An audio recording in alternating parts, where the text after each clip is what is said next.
तुम्हें यही चाहिए था ना, उन्होंने कहा। जैसे ही चौकीदार ने तुम्हारा नाम बताया मैं इसे ले आया। इसे लो और रसीद दे दो। मैं तुम पे एहसान कर रहा हूँ। हमें इतनी देर से काम नहीं करना चाहिए। डफी ने नोटबुक ली, उसे देखा, जेब में डाला और एंस्कॉम द्वारा दिए गए कागज़ पर उसने हस्ताक्षर कर दिए। बहुत शुक्रिया, उसने कहा। मुझे इसकी जल्दी थी और ये बहुत कीमती है। एंस्कॉम उसे छोड़ने दरवाजे तक आए। वो उसे विदा करने की जल्दी में लग रहे थे। डफी बाहर सड़क पे आया। हवा बहुत भारी और उमस भरी थी। उसने आसमान की तरफ देखा। लगता है तूफान आने वाला है। एंस्कॉम ने सहमति जताई, फिर शुभरात्रि कहकर दरवाज़ा बंद कर लिया। डफी थोड़ा मुस्कुराया। उसने महसूस किया कि उसे पसीना आ रहा है, इसलिए उसने रुमाल से अपना चेहरा पोंछा। फिर वो अपने ब्यूक की ओर बढ़ गया और उसमें बैठ गया। उसने डैशबोर्ड के उस पैनल का बटन दबाया जहां बंदूकें रखी थीं। एक ऑटोमेटिक पिस्तौल निकाली, उसकी मैगजीन जांची और उसे अपनी पतलून की कमर में खोंस लिया। उसने नोटबुक निकाली और उसे उसी गुप्त पैनल में रख दिया। फिर बटन दबाकर उसे बंद कर दिया। उसने सोचा कि वो वहाँ सुरक्षित रहेगी। डैशबोर्ड की घड़ी 7:30 बजा रही थी जब वो वापस ओल्गा के विला के सामने रुका। वो कार से उतरा और देखा कि ओल्गा के बेडरूम की लाइट अभी भी जल रही थी। उसने खुद से कहा, शायद वो अब भी उन कपड़ों को लेकर ही बैठी होगी। वो रास्ते पे आगे बढ़ा। कंकड़ उसके पतले जूतों के तलवों में महसूस हो रहे थे। फिर उसने उस चाबी से दरवाज़ा खोला जो ओल्गा ने उसे दी थी और हॉल में दाखिल होकर दरवाज़ा बंद कर दिया। उसने आवाज़ ऊंची करते हुए पूछा, क्या तुम तैयार हो गई? उसने उसके जवाब का इंतज़ार नहीं किया और सिगरेट लेने के लिए बैठक की तरफ बढ़ा। वह दरवाजे पर ही ठिठक गया।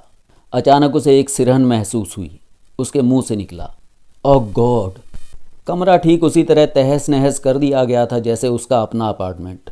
उसने बस एक सरसरी नज़र डाली और फिर लड़खड़ाते हुए सीढ़ियों की तरफ भागा।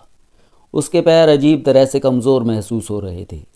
सीढ़ियों के ऊपरी हिस्से पे वो हिचकिचाया, फिर पुकारा, हनी। अपनी ही आवाज़ सुनकर वो चौंक गया। वो आवाज़ भारी और कांपती हुई थी। अगर उन गुंडों ने उसे हाथ भी लगाया होगा, उसने सोचा। वो एक कदम आगे बढ़ा, फिर रुका। हनी, वो चिल्लाया, तुम वहाँ हो? घर की खामोशी जैसे उसका मजाक उड़ा रही थी। उसने अपनी बंदूक के बट पे हाथ रखा और उसे बाहर निकाल लिया। फिर वो दबे पांव आगे बढ़ने लगा। कालीन पर उसके पैरों की कोई आहट नहीं हो रही थी। वो बेडरूम के दरवाजे तक पहुंचा और हैंडल पर हाथ रखा। फिर उसने धीरे से हैंडल घुमाया।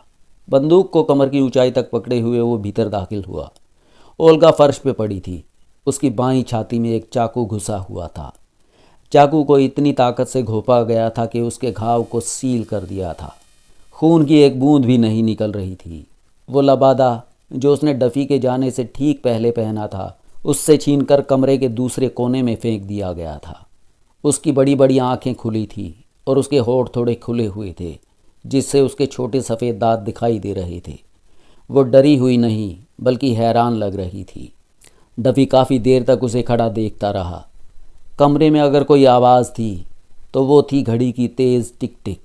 उसे ये जानने के लिए ओल्गा को छूने की ज़रूरत नहीं थी कि वो मर चुकी है। एक पल के लिए डफी के दिमाग में बस यही ख्याल आया कि अभी 1 घंटा भी नहीं हुआ था जब उसने खुद को उसे सौंपना चाहा था और उसने मना कर दिया था। उसके हैट के नीचे से पसीने की एक बूंद निकली और उसकी नाक से होती हुई ठुड्डी तक आ गई। वो अब भी ओल्गा को ही देख रहा था। नीचे लिविंग रूम में फ़ोन लगातार बजने लगा। डफी ने सिर उठाया और सुना। फिर वो मुड़ा और नीचे चला गया। उसने फ़ोन उठाया और कहा, हाँ। उस छोटे आदमी की सूखी और कर्कश आवाज़ आई, हम उस लिस्ट का इंतज़ार कर रहे हैं। वक्त की हद 11 बजे है। उसके बाद हम खुद आकर उसे ले लेंगे। डफी ने दांत पीसते हुए कहा, गो टू हेल, और फ़ोन काट दिया। वो एक बार फिर सीढ़ियाँ चढ़कर बेडरूम में गया। उसने फर्श से लबादा उठाया और ओल्गा को ढक दिया। जब उसका हाथ ओल्गा के शरीर से छुआ तो उसके हाथ कांपने लगे। उसने कुछ इस तरह कहा जैसे ओल्गा सुन सकती हो, मुझे इस सब के लिए दुख है हनी। उसने उसे गोद में उठाया और बिस्तर पे लिटा दिया। फिर उसने अपनी उंगलियों से बहुत धीरे से उसके बालों को छुआ और चेहरे पर हाथ फेरा। तुम्हारी किस्मत ने कभी तुम्हारा साथ नहीं दिया, है ना? वो झुका और उसके होठों को चूम लिया जो अब ठंडे पड़ रहे थे।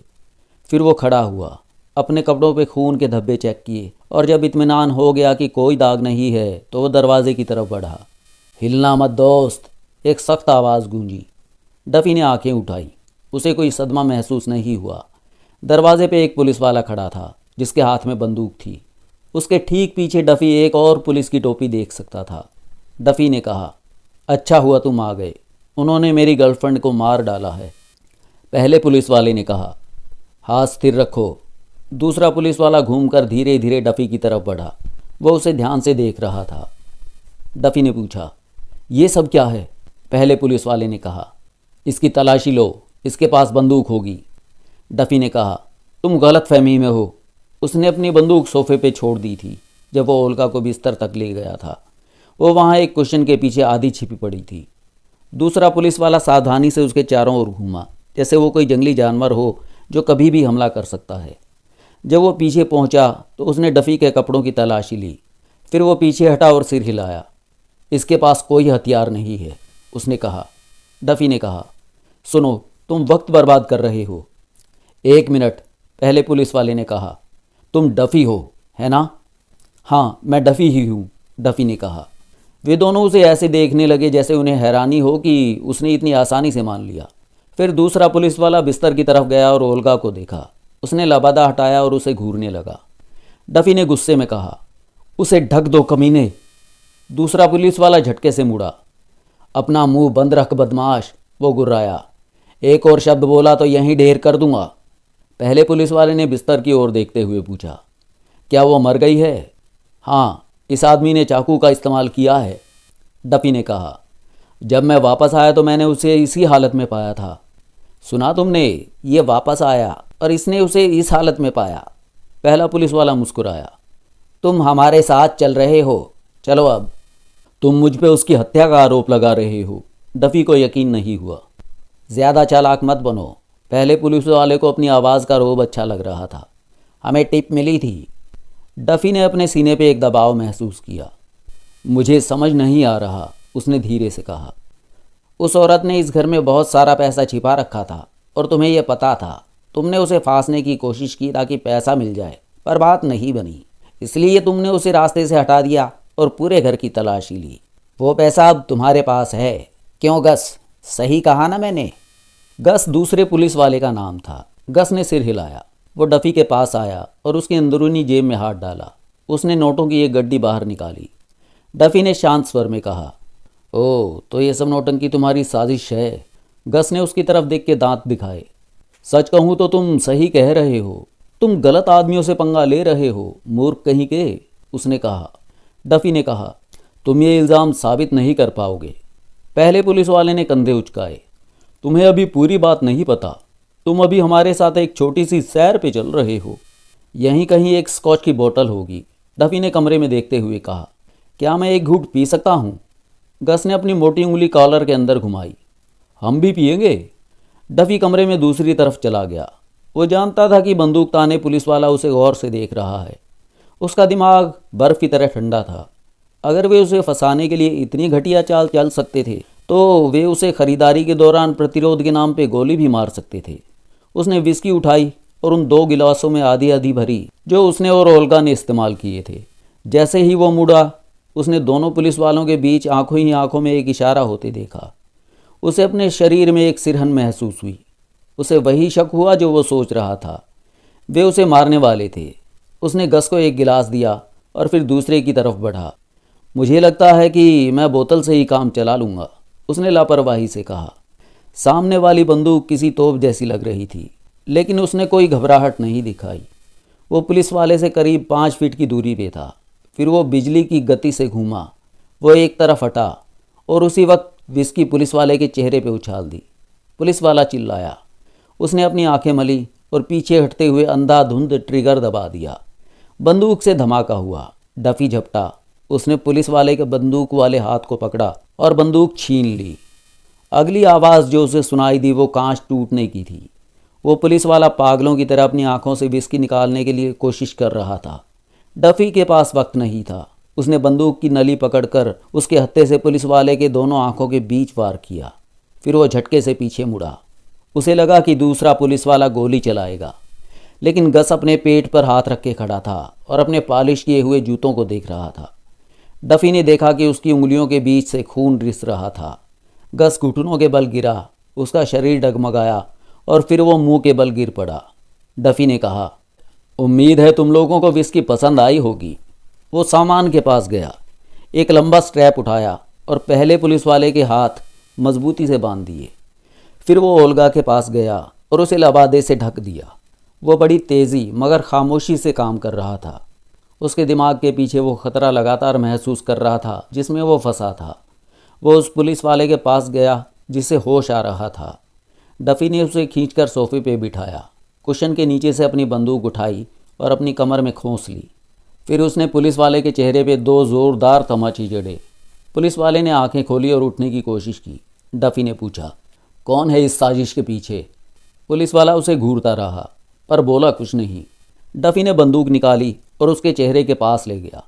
मैं जल्दी में हूँ, उसने बर्फ़ जैसी ठंडी आंखों से कहा। जल्दी से बता, वरना इस बंदूक की साइड से तेरी आंखें निकाल लूँगा। पुलिस वाला अचानक ढीला पड़ गया, उसे पसीना आने लगा। वो बड़बड़ाया, मिस इंग्लिश ने हमें खबर दी थी। उसने तुम्हें रास्ते से हटाने के लिए अच्छी रकम दी थी। हमने पहले भी उसके लिए काम किया है। डफी ने पूछा, क्या उसका बाप भी इस धंधे में है? पुलिस वाले ने सिर हिलाया, उसे कुछ नहीं पता। डफी गस के पास गया, उसे पैर से पलटकर उसकी जेबें तलाशी और नोटों की गड्डी निकाली। उसने उन्हें ध्यान से गिना। इसके पास $10,000 हैं, उसने कहा। क्या ये तुम्हारा हिस्सा था? पुलिस वाले ने सिर हिलाया। नहीं, ये तुम्हारे खिलाफ सबूत के तौर पे रखे गए थे। वो औरत वाकई तुम्हें ख़त्म करना चाहती है। गली में डफी को एक कार के रुकने की आवाज़ आई। वो खिड़की की तरफ भागा और देखा कि पुलिस की वर्दी में 4 अधिकारी गाड़ी से बाहर निकल रहे हैं। 2 कदमों में वो दरवाजे तक पहुंचा। जैसे ही सामने का दरवाज़ा ज़ोर से खुला, वो सीढ़ियों से नीचे फिसला और रसोई के रास्ते से बाहर निकल गया। उसे ऊपर से पुलिस वाले की चिल्लाने की आवाज़ आ रही थी। उसे किसी भी हाल में अपनी ब्यूक कार तक पहुंचना था। वो छोटे से बगीचे में भागा और घर के कोने से सावधानी से झांका। उसे पुलिस की कार और थोड़ी दूर पर अपनी ब्यूक दिखाई दी। वो पूरी ताकत से भागा, शोर की परवाह किए बिना। जैसे ही उसने कार का भारी दरवाज़ा खोला, उसे एक चिल्लाहट सुनाई दी, पर वो रुका नहीं। वो गाड़ी के अंदर कूदा। पसीना उसके चेहरे से बह रहा था और उसे डर था कि किसी भी पल एक गोली उसके शरीर के आर पार हो जाएगी। जैसे ही उसने दरवाज़ा बंद किया, बेडरूम की खिड़की से एक गोली चली। उसने इंजन स्टार्ट किया, एक्सीलेटर दबाया और कार को तेज़ी से सड़क पे दौड़ा दिया। मोड़ मुड़ने से पहले उसे कार के पिछले हिस्से पे 3 गोलियां लगने की आवाज़ आई। उसने कहा, यह अंजाम काफ़ी शानदार होने वाला है। उसके चेहरे पे एक कठोर मुखौटा सा आ गया जब उसने तेज़ रफ्तार कार को मोड़ों पे घुमाया। रॉस नाश्ता कर रहा था जब डफी अपनी गाड़ी लेकर अंदर आया। रॉस अपने ऑफिस से बत्तख की तरह मटकते हुए बाहर निकला। उसका छोटा सा मुंह खाने से भरा हुआ था। उसने डफी की तरफ देखकर सर हिलाया, खाना निकला और फिर बोला, कोई गड़बड़ है क्या? रॉस को हमेशा मुसीबत की उम्मीद रहती थी। डफी कार से बाहर निकला और कहा, गाड़ी गर्म है, मुझे कोई नंबर प्लेट दो। अपने भारी शरीर के बावजूद रॉस आश्चर्यजनक रूप से तेज़ी से घूमा। वो वापस ऑफिस गया और प्लेटों का एक नया सेट लेकर लौटा। डफी ने प्लेटें बदलने में उसकी मदद की। रॉस ने कहा, क्या किसी मुसीबत में फंस गए हो? सुनो दोस्त, ना कुछ पूछो ना कुछ सुनो। मैं ये गाड़ी खरीद रहा हूँ। हो सकता है अब तुम मुझे दोबारा ना देख सको। रॉस ने अपनी भौहें ऊपर उठाईं और अपने विशाल कूलों पर हाथ रखा। ठीक है, उसने कहा, रख लो। तुमने पहले भी मेरा बहुत ख्याल रखा है। डफी ने नोटों की गड्डी निकाली और कुछ नोट अलग किए। उसने उन्हें रॉस की बेल्ट में खोंस दिया। इससे अपने लिए एक नाव खरीद लेना, उसने कहा। फिर वो वापस कार में चढ़ गया। रॉस ने खिड़की से अपना सिर भीतर डाला। अगर एक अच्छा ठिकाना चाहिए, उसने कहा, तो मेडिसन पर ब्रॉन्क्स क्लब जाओ और गिलरॉय से कहना कि मैंने तुम्हें भेजा है। डफी ने दोहराया, मेडिसन पर ब्रॉन्क्स। रॉस ने खिड़की से सर हटाया और बाहर सड़क की तरफ देखा। दोस्त, अफसोस की रास्ता साफ है। डफी ने अपने दांत दिखाए। मुझे भी, उसने कहा। दूसरे लोग भी हमारे इस दुख में हिस्सेदार होंगे। उसने सलाम में अपना हाथ उठाया और फिर ब्यूक कार को वापस सड़क पे उतार दिया। उसने सावधानी से लाफायट स्ट्रीट पे गाड़ी चलाई। ब्रॉडवे को पार करते हुए वाशिंगटन स्क्वायर पहुंचा और ग्रीनविच विलेज की तरफ बढ़ गया। उसने एक ड्रग स्टोर के बाहर गाड़ी खड़ी की और भीतर चला गया। क्विक लंच बार में कई लोग खाना खा रहे थे और डफी एक खाली स्टूल पे बैठ गया। उसने एक चिकन सैंडविच लिया। उसने कार से उठाई गई छोटी बोतल से विस्की के 3 तेज़ घूंट भरकर उसे हलक से नीचे उतारा। विस्की कड़वी थी लेकिन जानदार थी। जब उसने सैंडविच ख़त्म कर लिया तो वो टेलीफोन बूथ की तरफ गया और ख़ुद को भीतर बंद कर लिया। उसने ट्रिब्यून का नंबर डायल किया और सैम के लिए तलब किया। जब सैम फ़ोन पे आया तो डफ़ी ने कहा, सैम कोई ख़बर है? सैम ने धीमी आवाज़ में कहा, मुझे तुमसे मिलना है। डफ़ी ने कहा, क्या तुम डेंटीज़ आ सकते हो? मैं सीधा वहीं जा रहा हूँ। सैम ने हाँ कहा और फ़ोन रख दिया। डफ़ी ड्रग स्टोर से बाहर निकला। फुटपाथ पार करने से पहले सड़क को ऊपर नीचे देखा और फिर ब्यूक में चढ़ गया। उसने क्लच छोड़ा और गाड़ी चलाकर डेंटीज़ पहुँच गया। उसने कार को अंडरग्राउंड गैरेज में खड़ा किया, लिफ्ट लेकर सबसे ऊपरी मंजिल पर गया और एक प्राइवेट कमरे की मांग की। उसे सर्व करने वाले वेटर ने पूछा, क्या कोई महिला आ रही है सर? डफ़ी ने नाम में सर हिलाया। कमरा तैयार करो, वहाँ कुछ रम, एब्सिंथ और ड्रेसिंग भिजवाओ और कुछ क्लब सैंडविच भी। मैं नीचे अपने एक दोस्त का इंतज़ार कर रहा हूँ। थोड़ी देर बाद सैम हॉल में आया। वे दोनों एक साथ लिफ्ट में ऊपर गए। दोनों में से किसी ने कुछ नहीं कहा, लेकिन सैम एक बड़े रुमाल से बार बार अपने हाथ और चेहरा पोंछ रहा था। वे कमरे में गए और डफ़ी ने दरवाज़ा बंद कर लिया। सैम ने कहा, क्या तुम पागल हो गए हो? डफ़ी मेज़ की तरफ गया और ड्रिंक्स बनाने लगा। क्या खबर बाहर आ गई है? उसने पूछा। वे इसे अभी छाप रहे हैं। जब रिपोर्ट आई तो मैं स्टेशन पर ही था। सैम सामान्य दिखने की कोशिश कर रहा था, लेकिन वो किसी नशेड़ी की तरह घबराया हुआ था। डफ़ी ने शेकर से ड्रिंक्स डाली और चुपचाप एक गिलास उसकी तरफ बढ़ा दिया। सैम ने कहा, तुम बहुत बड़ी मुसीबत में हो दोस्त। एनाबल ये खेल खेल रही है, डफ़ी ने गुस्से से कहा। वो पर्दे के पीछे से डोरियां खींच रही है। भगवान के लिए मुझे भी तो बताओ, हुआ क्या था? डफ़ी ने अपना गिलास खाली किया और फिर फ़ौरन उसे दोबारा भर लिया। हम वहाँ से निकलने ही वाले थे। मैं बैंक से पासबुक निकालने गया था। जब मैं वापस आया तो मैंने देखा कि जगह तहस नहस थी और ओल्गा मर चुकी थी। किसी कमीने ने उसे चाकू मार दिया था। मैं शायद पागल हो गया था। फ़ोन उठाकर तुरंत रिपोर्ट करने की बजाय मैं गोल गोल घूमता रहा। तभी पुलिस के कुछ लोग आ गए। उनके पास पहले से एक कहानी तैयार थी। उन्होंने मुझ पे इल्ज़ाम लगाया कि मैंने ओल्गा को उसके पैसों के लिए मार डाला। उन्होंने मेरे पास से पैसे भी बरामद करवा दिए। उनमें से एक ने बड़ी चालाकी से नोट मेरी जेब में डाले और फिर उन्हें निकालते हुए इस तरह का दिखावा किया जैसे उसे यकीन ही ना रहा हो। सैम ने घूर कर देखा।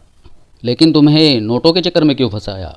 उनके पास तुम्हें फंसाने के लिए वैसे भी काफ़ी कुछ था। डफ़ी ने कंधे उचकाए। मुझे क्या बता रहे हो दोस्त? उनके प्लान का सबसे प्यारा हिस्सा ये था कि वे मुझे वहीं ठिकाने लगाने की कोशिश में थे। मैं देख सकता था कि वे इसकी तैयारी कर चुके थे। गिरफ्तारी का विरोध, केस बंद और एक लाश की हत्या का मुझ पर आरोप। स्टेट का काफ़ी पैसा बच जाता। योजना अच्छी थी, लेकिन वे धीमे थे। एक पुलिस वाले ने दूसरे को गोली मार दी और जैसे ही पेट्रोल वैगन वहाँ पहुँची मैं वहाँ से निकल गया। सैम अपने गिलास के साथ छेड़छाड़ करने लगा। इस तरह से तो उनकी नज़र में तुम ही मुजरिम लग रहे हो, उसने कहा। एनाबेल ने उसे टपकाया है। डफ़ी मेज़ के किनारे पे बैठा। उसने अपना गिलास थोड़ा टेढ़ा पकड़ा हुआ था, जिससे शराब थोड़ी कालीन पर छलक गई। वो सोच रहे थे कि नामों की लिस्ट वो बिना पैसे दिए मुझसे हासिल कर लेंगे। खैर, वे ऐसा नहीं कर पाएंगे। उनके लिए अब बहुत बुरा होने वाला है। अभी मौका है डफ़ी। बेहतर होगा कि तुम भाग जाओ। तुम इस गिरोह का सामना नहीं कर सकते। वो तुम्हारे सामने बहुत बड़े हैं। डफ़ी ने साफ अल्फाजों में कहा, मैं इसे ख़त्म करके ही रहूँगा। उन्होंने अब तक बहुत मज़े लूट लिए। ओल्गा ने कहा था कि मैं उन चूहों के साथ तब तक कुछ नहीं कर पाऊँगा जब तक मैं बंदूक नहीं उठा लेता, और कसम से वो बहुत सही थी। सैम ने कहा, तुम उस लड़की को पसंद करते थे, है ना? डफ़ी का मुंह एक पतली लकीर की शक्ल में कस गया। उसने अपनी नज़रें फर्श पे गड़ाईं। मुझे उसकी आदत हो रही थी, उसने आखिरकार कहा, लेकिन उस बेचारी की किस्मत ही ख़राब थी। मैं अब भी कहूँगा कि भाग जाओ सैम। तुम मॉर्गन के साथ साथ पुलिस से भी नहीं लड़ सकते। वो तुम्हारे मुकाबले बहुत ज़्यादा ताकतवर हैं। डफ़ी ने कहा, तुम इससे दूर रहो सैम। मैं मेडिसन पर ब्रॉन्क्स जा रहा हूँ। रॉस का वहाँ कोई ठिकाना है। अगर चीज़ें गलत होने लगें तो तुम मुझे वहाँ पा सकते हो। मैं मामला ठंडा होने तक इंतज़ार करूँगा और बाद में कुछ शुरू करूँगा। सैम ने कहा, मुझे जाना होगा। मैं विला जा रहा हूँ। सभी लड़के वहीं पे हैं। डफ़ी उसके पास गया। एलिस से कहना कि शांति रखे, जल्दबाजी ना करे। मुझे लगता है कि ये कभी ना कभी तो होना ही था। मैं आरामदायक ज़िंदगी के लिए बना ही नहीं था दोस्त। सैम दरवाजे की तरफ बढ़ा। अगर तुम्हें कुछ पैसे चाहिए तो मैं मदद कर सकता हूँ। डफ़ी मुस्कुराया। तुम्हें हैरानी होगी दोस्त कि मेरे पास बहुत पैसा आने वाला है। उन्होंने हाथ नहीं मिलाया, बस एक दूसरे को देखा। सैम ने एक फीकी सी मगर चिंतित मुस्कान दी। डफ़ी ने सिर हिलाया। तुम्हें मेरी खबर मिलती रहेगी, उसने कहा। उसने सैम के नीचे जाने का इंतज़ार किया, अपने लिए एक और ड्रिंक डाली, सिगरेट जलाई, फिर बाहर निकलकर नीचे ब्यूक के पास गया। मोटी मोटी बारिश की बूंदें गिरने लगी थी। टफ़ी ने झुककर दूसरी तरफ की खिड़की चढ़ाई, फिर उसने ब्यूक को सड़क पर उतार दिया। जैसे जैसे वो ट्रैफिक के बीच से रास्ता बना रहा था, बारिश कार की छत पर ज़ोर ज़ोर से बज रही थी। फुटपाथ से पानी घुटनों तक उछल रहा था। डफ़ी ने सावधानी से गाड़ी चलाई। उसे ब्रॉन्क्स पहुंचने में काफ़ी वक्त लगा, जो कि एक बेसमेंट क्लब था, जिसके ठीक सामने एक सुविधाजनक गैरेज था। डफ़ी ने ब्यूक को गैरेज में छोड़ा और सीढ़ियों से नीचे क्लब में चला गया। मुझे गिलरॉय से मिलना है। वो है क्या? उसने पूछा। दरवाज़ा खोलने वाले दुबले पतले आदमी ने उसे शक की नज़रों से देखा और कहा, तुम कौन हो भाई, और उससे क्यों मिलना चाहते हो? गिलरॉय से कहो कि रॉस का एक दोस्त आया है। दुबले आदमी ने दरवाज़ा खोला। अंदर आ जाओ, उसने कहा। जब डफ़ी कम रोशनी वाले गलियारे में दाखिल हुआ तो दुबले आदमी ने डफ़ी के सूट पे हाथ फेर कर तलाशी ली। वो पीछे हट गया। तुम यहाँ हथियार नहीं ला सकते, उसने कहा। तुम गिलरॉय को जाके खबर करो, डफ़ी ने झिड़कते हुए कहा, और अपना मुंह बंद रखो। दुबले आदमी ने उसे देखा, हिचकिचाया और फिर गलियारे में चला गया। वह एक गंदले से हरे रंग के दरवाजे से गायब हो गया और डफ़ी दीवार से टेक लगा के इंतज़ार करने लगा। थोड़ी देर बाद दरवाज़ा फिर खुला और बहुत हल्के रंग का एक नीग्रो बाहर आया। वो लंबा और छरहरा था। उसके तेल लगे बालों में भारी लहरें थीं। उसने डफ़ी को कड़ी नज़र से देखा। तुम्हें मुझसे मिलना है, डफ़ी ने कहा। रॉस ने मुझे यहाँ भेजा है। मैं कुछ दिनों के लिए छुप के रहना चाहता हूँ। गिलरॉय ने अपने बालों पर एक लंबा पतला हाथ फेरा। ठीक है, उसने कहा। 1 दिन के $100। डफ़ी उसके करीब सरक गया। भूल जाओ, उसने कहा। तुम मुझसे मुनाफा नहीं कमाओगे। गिलरॉय ने उसे देखा, फिर उसके बड़े होठ मुस्कुराए। नहीं, उसने कहा। मैं गलत था। रॉस मेरा अच्छा दोस्त है। $25 कर लो। डफ़ी ने अपनी गड्डी निकाली, 10-10 के नोट अलग किए और उसे थमा दिए। कुछ दिनों तक के लिए ये रकम पकड़ो, उसने कहा। गिलरॉय रोशनी के पास आया, नोट गिने, उन्हें जेब में रखा और थोड़ा मुस्कुराया। उसने कहा, मिस्टर, तुम कितने दिन भूमिगत रहना चाहते हो? जब तुम अखबार पढ़ोगे तो देख लोगे, डफ़ी ने उसे बताया। मुझे खाना पीने के लिए ड्रिंक्स वगैरह और एक टेलीफोन चाहिए। गिलरॉय उसे हरे रंग के खुफिया से दरवाजे से 3 सीढ़ियाँ नीचे, मोतियों के पर्दे वाले दरवाजे के पास से और फिर कम रोशनी वाले गलियारे के आखिर में एक और दरवाजे से ले गया। कमरा छोटा था। इसमें एक बिस्तर, मेज़, 2 आर्म चेयर और एक छोटा रेडियो था। मैं तुम्हारे लिए अभी कुछ खाना मंगवाता हूँ, डफ़ी ने कहा। यह जगह कितनी सुरक्षित है? गिलरॉय ने अपनी आंखें घुमाई। ये बिल्कुल ठीक है। मैं प्रोटेक्शन के लिए पैसे देता हूँ। पुलिस वाले तुम्हें परेशान नहीं करेंगे। वो डफ़ी को छोड़कर चला गया और अपने पीछे दरवाज़ा बंद कर लिया। कमरे के कोने में एक छोटी मेज़ पे टेलीफोन रखा था। डफ़ी ने उसे देखा। उसका मुंह सोच विचार में सिकुड़ गया। फिर वो उसके पास गया और नंबर डायल किया। फ़ोन की दूसरी तरफ उसने ग्लीसन की आवाज़ पहचान ली। बहुत बुरा हुआ कि जब तुमने मेरी गर्लफ्रेंड को टपकाया तो तुम्हें लिस्ट नहीं मिली, उसने एक एक अल्फाज को चबाते हुए कहा।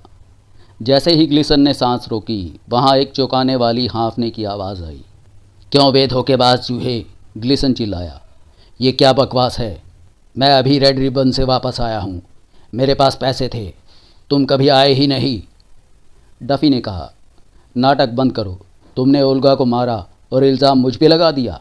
ठीक है डेढ़ शाने, तू इससे बच नहीं पाएगा अब। ग्लीसन ने बीच में ही बात काट दी। ये क्या बकवास है? ओल्गा कौन है? डफ़ी ने पूरे 1 मिनट तक दीवार को घूरा। फिर उसने कहा, मैं वहाँ आ रहा हूँ। क्या अब भी तुम्हारे पास वो पैसा है? ग्लीसन ने कहा, बेशक है। डफ़ी ने फ़ोन रख दिया। गिलरॉय विस्की की 1 बोतल, जिंजर एल की 3 बोतलें और एक गिलास लेके भीतर आया। तुम्हारा खाना बस आ ही रहा है। डफ़ी ने उससे विस्की ले ली और एक बड़ा पैक बनाया। उसने जिंजर एल को मना करते हुए सिर हिलाया और जल्दी से पी गया। तभी दरवाजे पे दस्तक हुई और एक दुबला पतला आदमी ट्रे लेकर अंदर आया। उसने उसे मेज़ पे रखा और बाहर जाने से पहले डफ़ी की तरफ देखा। डफ़ी बैठकर खाना खाने लगा। गिलरॉय वहीं रेडियो के पास बेचैनी से टहलता रहा। आखिरकार उसने कहा, मैं उस औरत को जानता था। डफी ने ऊपर देखा। खाने से भरा कांटा उसके मुंह के सामने हवा में रुका हुआ था। हैं? गिलरॉय बोला। मुझे लगता है कि तुम्हें अब निकल जाना चाहिए। डफी ने कांटा नीचे रख दिया। ये सब क्या बकवास है? ओल्गा शॉन, मैं उसे जानता था। डफी ने फिर से कांटा उठाया। वो एक अच्छी लड़की थी, उसने कहा। यहाँ मैं तुम्हें साफ किए दे रहा हूँ कि मैंने उसे नहीं मारा, अगर तुम्हें यही बात खाए जा रही है। गिलरॉय बेचैनी से हिला। उसके ऊपरी होंठ पर पसीने की बूंदें थी। दिखता तो ऐसा ही है। उसकी आवाज़ बेहद दुश्मनी भरी थी। डफी खाता रहा। एनाबेल इंग्लिश नाम की एक छोकरी ने उसे चाकू मारा था, उसने कहा।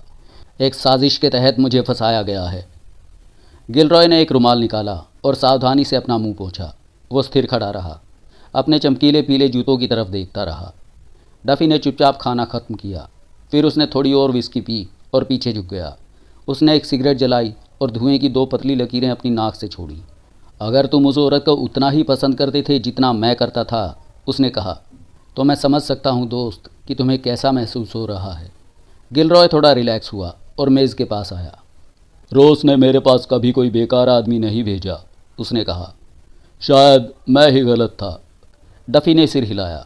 कोई बात नहीं, लेकिन अब तो तुम जानते हो ना कि इन सब में मेरा कोई हाथ नहीं। मैं इस मामले में निजी तौर पे दाखिल होना चाहूँगा। गिलरॉय ने अपने गुलाबी नाखूनों को देखा। अगर तुम्हें कोई मदद चाहिए तो मेरे पास एक अच्छी टीम है। डफी मुस्कुराया। मुझे इससे खुद ही निपटना होगा दोस्त। हाँ हाँ ज़रूर। गिलरॉय ने सिर हिलाया। फिर भी तुम हर बार कानून से नहीं बच सकते। डफी खड़ा होते हुए बोला। मैं तुम्हारी पेशकश याद रखूँगा, शायद मुझे इसका इस्तेमाल करना भी पड़े। वो दरवाजे की तरफ बढ़ा, फिर कंधे के ऊपर से पीछे की तरफ देखा। क्या ये खबर फैल चुकी है? गिलरॉय ने सिर हिलाया। हाँ, पुलिस का दबाव काफ़ी ज़्यादा है।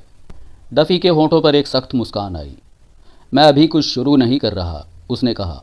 मैं फिर कभी आऊँगा। वो गैरेज गया, ब्यूक में बैठा और एनाबेल के अपार्टमेंट की तरफ चल दिया। अपार्टमेंट के पास पहुंच के उसने एक साइड वाली गली में गाड़ी खड़ी की और वापस पैदल आया। ऑर्गन लॉफ्ट के एंट्रेंस पे वो रुका। कोने पर उसे स्ट्रीट लाइट के नीचे एक सिपाही खड़ा दिखाई दिया। वो तेज़ी से मुड़ा और वापस ब्यूक की तरफ चल दिया। वो भीतर गया और वहाँ बैठकर पुलिस वाले को देखता रहा। बारिश रुक चुकी थी, लेकिन स्ट्रीट लाइट में फुटपाथ अभी भी गीले और चमकदार थे।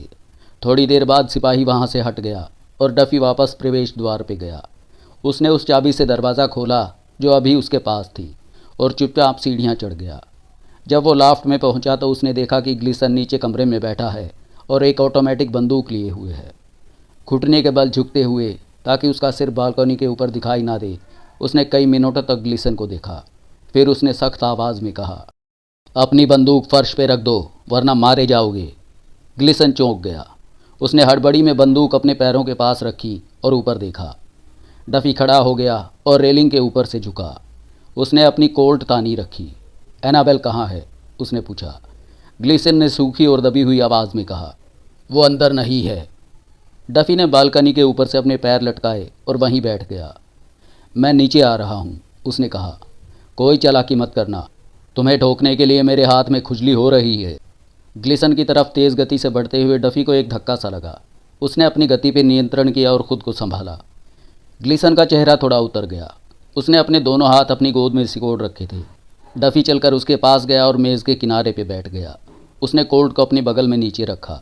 उसने पैर बढ़ाकर ग्लिसन की बंदूक को कुर्सी के नीचे सरका दिया। बंदूक अब ग्लिसन से दूर थी। उसने कहा, मुझे तुमसे बहुत सी बातें करनी हैं। ग्लिसन ने उसे देखा। उसका मुंह थोड़ा फड़फड़ाया, लेकिन उसने कुछ कहा नहीं। डफी ने कहा, तुमने मुझे एक बार धोखा दिया है। तुमने मेरे अड्डे पे भी चाल चली और विला में भी। तुमने मुझ पे मर्डर का इल्ज़ाम लगाने की कोशिश की। खैर, तुमने मज़े ले लिए। अब मज़े लेने की बारी मेरी है। ग्लिसन ने पतली आवाज़ में कहा, मुझे नहीं पता तुम किस बारे में बात कर रहे हो। उसका चेहरा इतना भाव शून्य था कि डफी ने बोलना बंद कर दिया और उसे घूरने लगा। ठीक है, तुम्हें इसके बारे में कुछ नहीं पता, उसने कहा। तो तुम्हें पता क्या है? मैं पूरी ईमानदारी से बात कर रहा हूँ, ग्लिसन ने कहा। मुझे वो बही खाता चाहिए जो तुम्हारे पास है। मैं उसके लिए भुगतान कर रहा हूँ। तय किए अनुसार मैं पैसे लेकर रेड रिबन गया था, लेकिन तुम नहीं आए। मैं यहाँ वापस आया और तुमने मुझे फ़ोन किया। बस इतनी ही बात है। डफी ने अपने हाथ की हथेली से अपनी गर्दन के छोटे बालों को रगड़ा। फिर उसने कहा, विडमर को किसने मारा? ग्लिसन ने अपनी नज़रें घुमा ली। उससे तुम्हें कुछ हासिल नहीं होगा। तुम गलत हो। उसे किसने मारा बताओ। अगर तुम सच बोलोगे तो खुद को इस मुसीबत से बचा लोगे, ग्लिसन ने कहा। लेकिन मुझे नहीं पता। डफी ने कोल्ट उठाया। ये मेरी पहली हत्या है, वो बहुत कठोर अल्फाजों में बोला। उसका चेहरा पत्थर जैसा हो गया था। उसके मुंह के दोनों ओर दो पतली लकीरें खींच गई। उम्मीद है मैं इसे ठीक से करूँगा। ग्लिसन की त्वचा पीली पड़ गई और उसने अपनी आंखें बहुत चौड़ी कर ली। उसने अपने शब्दों को एक साथ मिलाते हुए कहा, यह सब उस कमबख्त छोकरी का काम था। डफी ने अपनी टोपी को सिर के पीछे धकेला। बिखरी हुई रोशनी में उसका चेहरा चमक रहा था। साले कीड़े, तूने अपना मर्डर मुझसे लगभग करवा ही लिया था। ग्लिसन कुर्सी पर पीछे की तरफ लेटा। वो बहुत बुरा दिख रहा था। डफी ने कहा, वो औरत तुम्हारी क्या लगती है? वो मेरी पत्नी है। ग्लिसन ने अपने कोट के लेपल्स पर हाथ रखे ताकि वे कांपना बंद कर दें। काश मैंने उसे कभी देखा ही ना होता। ओह, तो ये बात है। उसी ने कैटली, विडमर और ओल्गा को मारा। ग्लिसन थोड़ा हिला। ये ओल्गा कौन है जिसका तुम बार बार जिक्र कर रहे हो? कोई बात नहीं। डफी खड़ा हो गया। तुम्हें उस औरत पे नज़र रखनी चाहिए, बहुत ख़तरनाक है वो। ग्लिसन ने अपने पैरों को क्रॉस करने की कोशिश की लेकिन कर नहीं पाया। वो नीचे कालीन को घूरता रहा। वो पागल नशेड़ी औरत है, मैं उससे पीछा नहीं छुड़ा सकता। वो मुझे चाकू मार देगी। तुम्हारे पास कितना पैसा है? ग्लिसन ने तेज़ी से ऊपर देखा। तुमने 50,000 कहा था, मेरे पास 25 हैं। उसने अपनी अंदरूनी जेब से एक लंबा सील बंद लिफाफा निकाला और मेज़ पे रख दिया। डफी ने सील को देखा, फिर कहा, खोलो इसे। ग्लिसन ने 2 बार कोशिश की लेकिन उसकी उंगलियां काम नहीं कर रही थी। डफी ने झुककर उससे लिफाफा ले लिया, अपनी बंदूक मेज़ पे रखी और लिफाफे का सिरा फाड़ दिया। उसने सामग्री को मेज़ पे झाड़ा और उसे देखा। फिर उसने नोटों की गड्डी उठाई और अपनी जेब में रख ली। उसने नोटबुक निकाली और ग्लिसन की गोद में फेंक दी। ग्लिसन ने हैरान नज़रों से उसे देखा। डफी ने सिर हिलाया। तुम्हें लगा कि मैं तुम्हें धोखा दूंगा, है ना? मुझे लगता है तुम इसे ज़्यादा दिन नहीं रख पाओगे। ग्लिसन किताब के पन्ने पलटने लगा, जैसे उसे अपनी आंखों पे विश्वास ही ना हो। डफी ने जाकर ग्लिसन की बंदूक उठाई, क्लिप निकाली और फिर बंदूक वापस फर्श पे फेंक दी। उसने अपनी कोल्ट को अपने कमर में खोसा और अपनी बनियान ठीक की। ग्लिसन ने ऊपर देखा। ये मेरे साथ पहला ईमानदार सौदा हुआ है, उसने कहा। डफी की आंखें अभी भी सख्त थीं। तुम कुछ नहीं जानते ग्लिसन, तुम उस लिस्ट को ज़्यादा दिन नहीं रख पाओगे। मॉर्गन उसके पीछे पड़ा है। ग्लिसन अकड़ गया और खड़ा हो गया। मॉर्गन? मॉर्गन को कैसे पता चला? डफी ने कंधे उचकाए।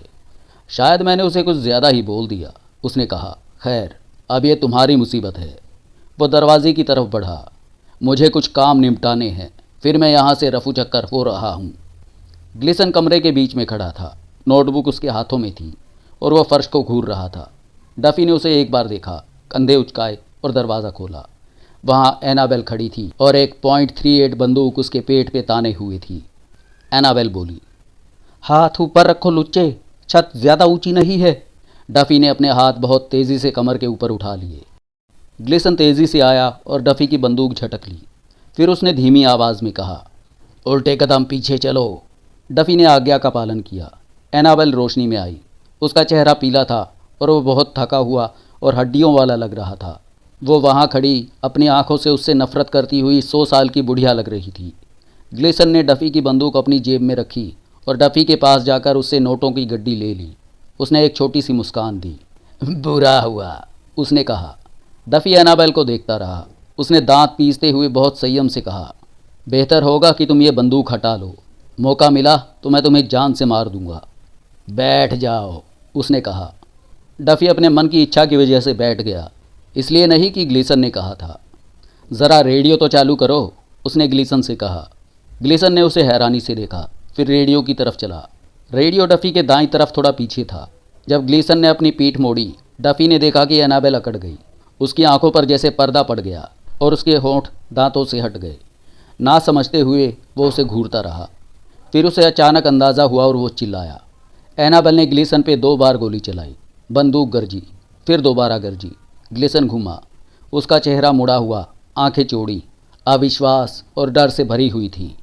फिर वो रेडियो को साथ लिए हुए धड़ाम से गिर पड़ा। हिलना मत, एनाबेल ने बंदूक डफी की तरफ घुमाते हुए कहा। डफी बिल्कुल शांत बैठा रहा, ग्लीसन को देखता रहा। फिर उसने सूखे होठों से कहा, बेचारा बदनसीब। एनाबेल ने कहा, मैं काफ़ी वक्त से इस कीड़े से छुटकारा पाने के लिए मौके का इंतज़ार कर रही थी। उसने हर शब्द को थूकते हुए कहा, इस काम के लिए तुम्हें बिजली की कुर्सी पे मौत की सज़ा मिलेगी। डफी ने ठंडेपन से कहा, तुम्हें ऐसा लगता है? वो हंसी, तुम देख नहीं सकते क्या? देखो मैं इल्ज़ाम कैसे तुम पे डालती हूँ। वो फर्श पे पड़ी ग्लीसन की बंदूक के पास गई और उसे उठा लिया। फिर वो डफी से पीछे हटी। मुझे तुम्हें गोली मारने का मौका अच्छा लगेगा, उसने कहा। तो अगर तुम ज़िंदगी से थक गए हो तो कुछ करके देखो। उसने अपनी .38 को अपनी स्कर्ट पर सावधानी से पहुंचा। फिर उसने वो बंदूक ग्लीसन के बगल में फेंक दी। वो तुम्हारी बंदूक है, उसने ग्लीसन की ऑटोमेटिक से उस पर निशाना साधते हुए कहा। डफी मुस्कुराया। तो क्या? उसने कहा, समझ नहीं आ रहा? अब मैं तुम्हें गोली मारने वाली हूँ। पुलिस तुम्हें ढूंढेगी। मैंने तुम्हें आत्मरक्षा में गोली मारी क्योंकि तुमने ग्लीसन को मारा था। क्या मैं सच में बहुत होशियार नहीं हूँ? डफी धीरे से अपनी कुर्सी से उठा। तुम सचमुच पागल हो, उसने सपाट स्वर में कहा और उसकी तरफ चलने लगा। उसने तब तक इंतज़ार किया जब तक वो उससे 2 गज़ की दूरी पर नहीं आ गया। फिर उसने ट्रिगर दबा दिया।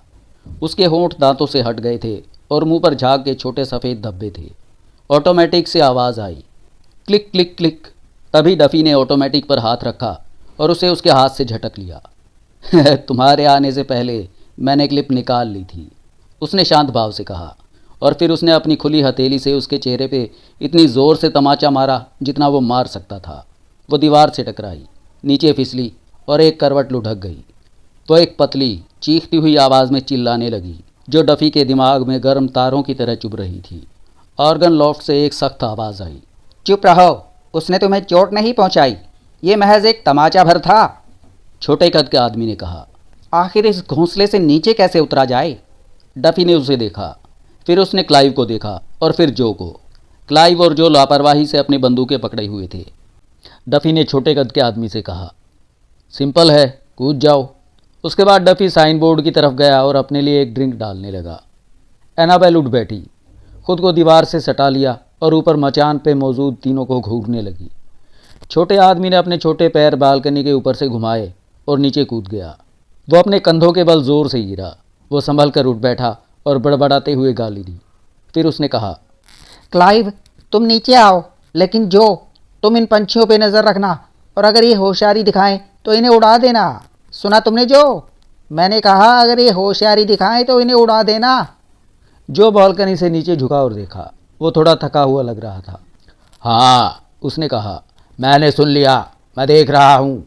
क्लाइव बालकनी से नीचे उतरने लगा और अपने जूतों के पंजों से दीवार पे काले निशान बना दिए। डफी ने थोड़ी स्कॉच पी और उसे बेहतर महसूस हुआ।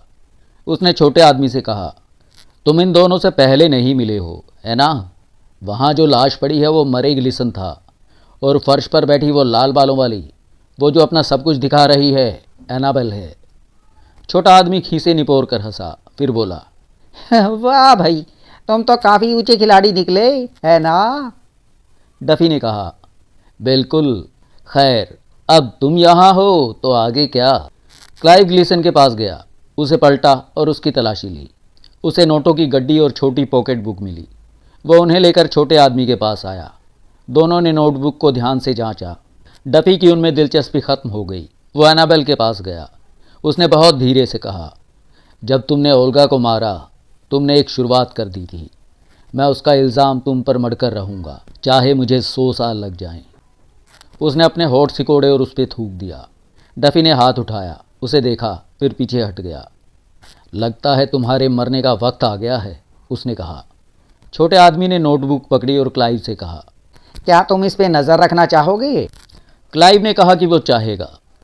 उसे एक छल्ला भी दे दो, डफी ने कहा। छोटे आदमी ने उसे नापसंदगी से देखा। मैंने तुम्हें पहले ही कहा था कि उसका मजाक मत उड़ाना, क्लाइव ने कहा। मैं इस कमीने को टपका दूंगा। छोटे आदमी ने अपना सिर खुजलाया, फिर जो की तरफ देखा। तुमने कुछ सुना जो? जो मुस्कुराया। क्या नहीं, क्लाइव को किसी को टपकाए हुए काफ़ी वक्त हो गया है, छोटे आदमी ने कहा। हाँ सही बात है, बहुत वक्त हो गया है।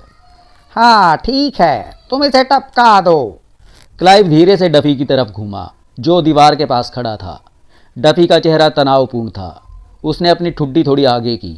उसकी गर्दन की मांसपेशियां अचानक सख्त हो गई।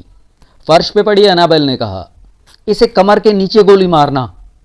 क्लाइव और छोटे आदमी दोनों ने अपने सिर उसकी दिशा में घुमाए और डफी ने बिजली का स्विच बंद कर दिया। फिर वो घुटनों के बल गिरा और बाईं ओर तेजी से खिसक गया। अपने दिमाग में वो उन तारों को साफ देख सकता था जो 2 लैंपों से जुड़े थे। उसने उन्हें टटोला, कुछ नहीं मिला। फिर टटोला, वे हाथ आए और फिर जोर से खींचा। उसे महसूस हुआ कि वे उखड़कर ढीले हो गए। छोटे आदमी ने तीखी आवाज़ में कहा, गोली मत चलाना, हम यहाँ पुलिस नहीं चाहते। क्लाइव, दरवाजे के पास खड़े हो जाओ, मैं लाइट जलाता हूँ। डफी मुस्कुराया। वो खड़ा हो गया और ज़रा सी आहट सुनने की कोशिश करने लगा। अंधेरे में वो अंधे जैसा महसूस कर रहा था। जो ने कहा, मैं नीचे आ रहा हूँ। छोटे आदमी ने कहा, रुको, मैं बताऊंगा। डफी धीरे से छोटे आदमी की तरफ बढ़ा। जब उसे लगा कि वो काफ़ी करीब है, वो रुक गया। अपने बिल्कुल करीब। उसने माचिस की खड़खड़ाहट सुनी। उसने खुद को संतुलित किया और जैसे ही माचिस जली, उसने छोटे आदमी के चेहरे के ठीक बीच में घूंसा मारा। माचिस कालीन पे गिरकर बुझ गई। छोटा आदमी ज़मीन पे गिर पड़ा था। डफी ने उससे 3 कदम दूर हटने की कोशिश की और कुर्सी से टकरा गया। जो ने सिर्फ एक बार गोली चलाई। वो काफ़ी करीब थी। डफी ने अपनी आस्तीन को छूते हुए गोली को महसूस किया। दरवाजे की ओर बढ़ते हुए वो क्लाइव से टकरा गया। क्लाइव ज़ोर से चीखा, लेकिन डफी के टटोलते हाथों ने उसका सिर पकड़ लिया और उसने उसे दीवार पे ज़ोर से दे मारा। क्लाइव ढीला पड़ गया। छोटे आदमी ने अचानक घबराहट में कहा, जल्दी करो जो, उसने क्लाइव को पकड़ लिया है। जो ने कहा, तुम्हें क्या लगता है मैं क्या कर सकता हूँ? मुझे कुछ दिखाई नहीं दे रहा। क्लाइव को शर्ट के सामने से पकड़कर डफी ने झटका देकर दरवाज़ा खोला और क्लाइव को घसीटते हुए हॉल में ले आया। हॉल में अंधेरा था। डफी ने क्लाइव को फर्श पर फेंका, वापस दरवाजे पे गया, बाहर लगी चाबी ढूंढी और उसे घुमा दिया। फिर उसने माचिस जलाई और बिजली का स्विच ऑन कर दिया। क्लाइव ढेर बनकर पड़ा था, बदहवास सा। उसने डफी को सूनी आंखों से देखा। डफी ने उसकी जेबें टटोली, नोटों की गड्डी और छोटी किताब निकाली और अपनी जेब में रख ली। फिर वो खड़ा हो गया।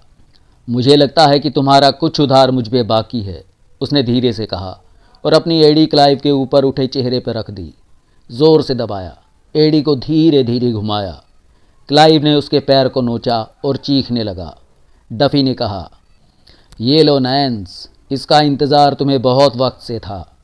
उसने अपना पूरा वज़न अपने दाहिने पैर पे डाल दिया और अपनी एड़ी को ज़ोर से घुमाया।